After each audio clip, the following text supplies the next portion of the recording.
Bonjour mes petits loups, j'espère que vous allez bien. Alors aujourd'hui, je viens dans le bureau d'Anzo vous raconter mon histoire paranormale que j'ai vécue avec ma grand-mère. On était toutes les deux dans l'appartement de dessous où nous avons quand même vécu pas mal d'années ensemble. Enfin, avant que mon oncle fasse construire cet appartement. On a vécu quand même quelques années dessous.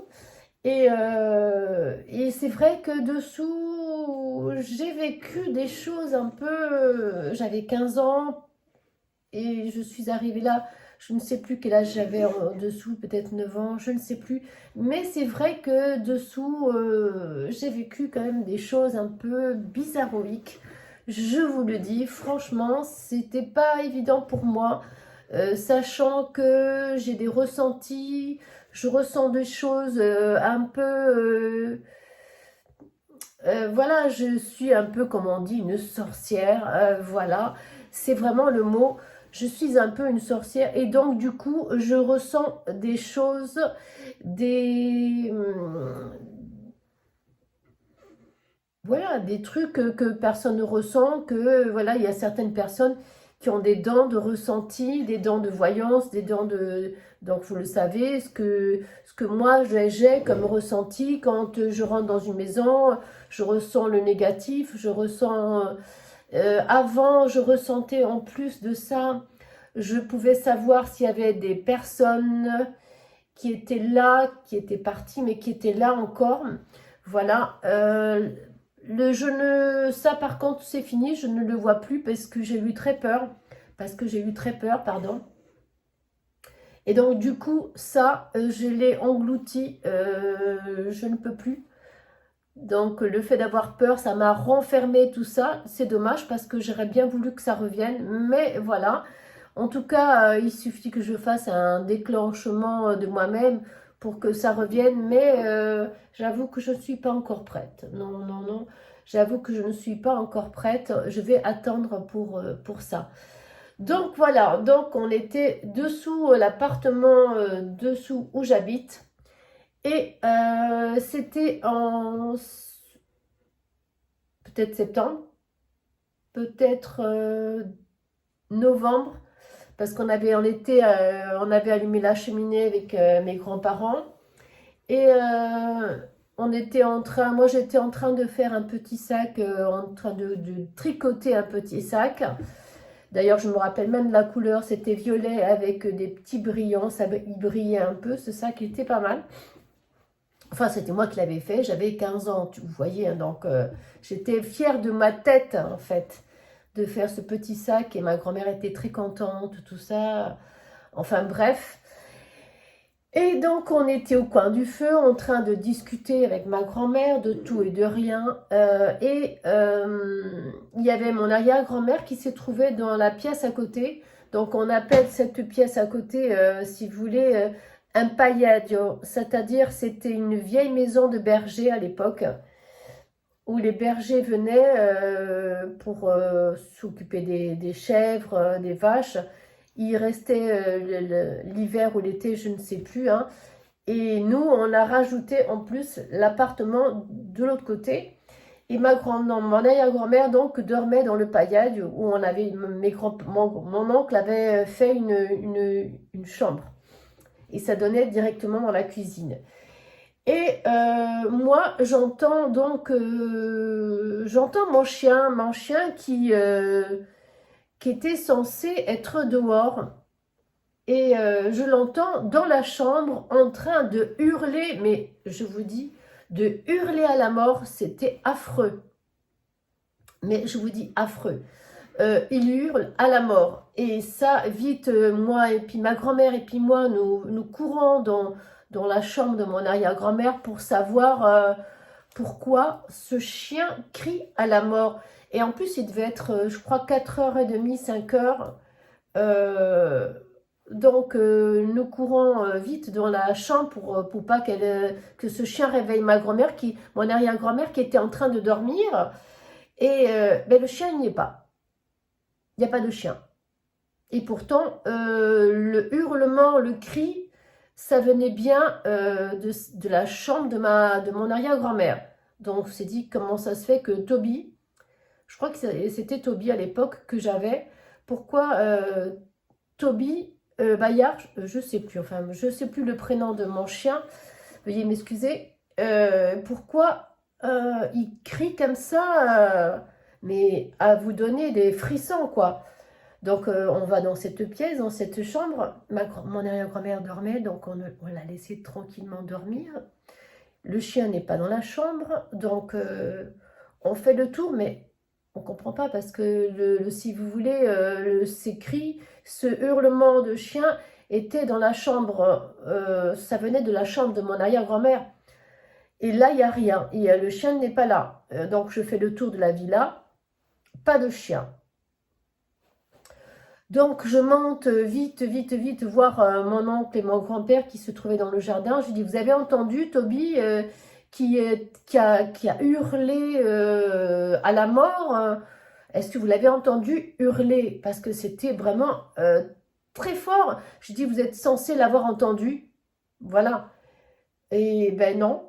Ils me disent, on n'a pas entendu le chien. Je vois pas ce que tu nous dis. Je dis, ben c'est bizarre, parce que le chien, il vient de hurler à la mort et vous ne l'avez pas entendu, c'est pas possible. Donc le chien, il n'est pas là, il n'est pas à la maison, il n'est pas autour de la maison. On se regarde avec ma grand-mère, on se dit, qu'est-ce qui se passe? Voilà. On revient à la maison, ma grand-mère, mon arrière-grand-mère dormait encore. On se dit, c'est pas possible qu'elle n'ait rien entendu, même si elle est sourde. Le cri, c'était pas possible, ça venait de sa chambre, automatiquement, elle aurait dû entendre. Mais là, rien du tout. On la laisse dormir. À la suite de cela, mon grand-père, mon oncle redescendent, mon arrière-grand-mère se lève. On lui dit, est-ce que tu as entendu le chien qui était dans ta chambre? Mon arrière-grand-mère, il ne comprend pas du tout de quoi on parlait, quoi. Mais je ne comprends pas. Bon, en plus, elle était sourde, elle avait 94 ans, je ne sais pas si vous voyez. 94 ans, avec toute sa tête, attention, hein, avec toute sa tête, elle a dit non, non, non, je n'ai rien entendu. Voilà. Eh bien, écoutez, est-ce que c'est une coïncidence? Est-ce que les journées passent, je coupe un peu, les journées passent, la journée passe, pardon, il passe une semaine, et là, mon arrière-grand-mère décède. Et là, avec ma grand-mère, on s'est posé la question, est-ce que on nous a pas prévenu qu'elle allait partir, quoi? Est-ce que le chien qui était là, mais ce cri de ce chien-là qui nous a donné des frissons, on n'arrive pas à comprendre, on se pose des questions. Le chien n'était pas là, c'était quoi? En gros, c'était quoi? Parce qu'on a fait le tour de la maison, ce n'est pas grand, il n'y a que 2 chambres en bas, la salle à manger, salle de bain et la cuisine. Il n'y a que, en fait, 4 pièces. Et avec ma grand-mère, on se regarde, on se pose la question, on se dit, en fait, il y a quelque chose qui est venu nous prévenir que notre arrière-grand-mère allait partir. Je pense qu'il n'y a que ça, en gros, voilà. Mais le chien, on ne sait pas. Mon chien, il est arrivé le soir, donc c'était pas lui, mais ce hurlement a glacé le sang, j'avoue, à nous glacer le sang, c'était affreux. Mais je vous dis, affreux.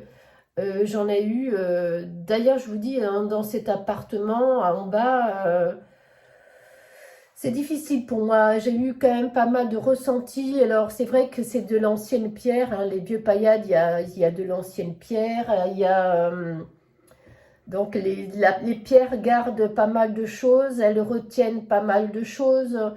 Donc je me dis, ben écoutez, il y a eu, on nous a prévenu qu'elle c'était son moment de partir, et puis voilà tout. Son fils qui est mort peut-être, je ne sais plus si c'était un an avant, ils sont venus nous prévenir qu'elle allait partir. En gros, je pense que c'était ça. Mais en tout cas, je vous assure, cette histoire de chien qui a hurlé à la mort, c'était affreux et je m'en rappellerai toute ma vie. Voilà, en tout cas, en gros, voilà, je vous ai expliqué cette histoire paranormale. Je vais bien sûr la repasser, la regarder pour voir si je peux vous la balancer sur YouTube. Si elle vous plaira, si elle vous plaît, écoutez, laissez-moi plein de commentaires, vous savez que j'adore. Et là, j'avoue que les commentaires ont un peu baissé, donc s'il vous plaît, laissez-moi plein de commentaires pour me soutenir. Posez-moi des questions sur le paranormal, j'adore. Je vais faire un live très bientôt, donc s'il vous plaît, je vous dis s'il vous plaît, mettez-moi plein de pouces vers le haut. Abonnez-vous pour que je puisse atteindre les 1000 abonnés au plus vite. Et puis écoutez, je vous dis à très bientôt pour la prochaine histoire paranormale de ma chaîne. Et que je vous raconterai, si je retrouve dans mon cerveau, les autres. Mais il y en a pas mal d'autres encore mais c'est pas trop, il y a encore de l'histoire paranormale, mais il y a autre chose qui m'est arrivé quand je travaillais à Carrefour, à Borgo. Je vous dis pas, je vais pas non plus vous raconter tout maintenant, mais en tout cas, merci à vous de passer, me faire un petit coucou, me mettre plein de commentaires, plein de pouces vers le haut, et je vous dis à très bientôt sur ma chaîne YouTube.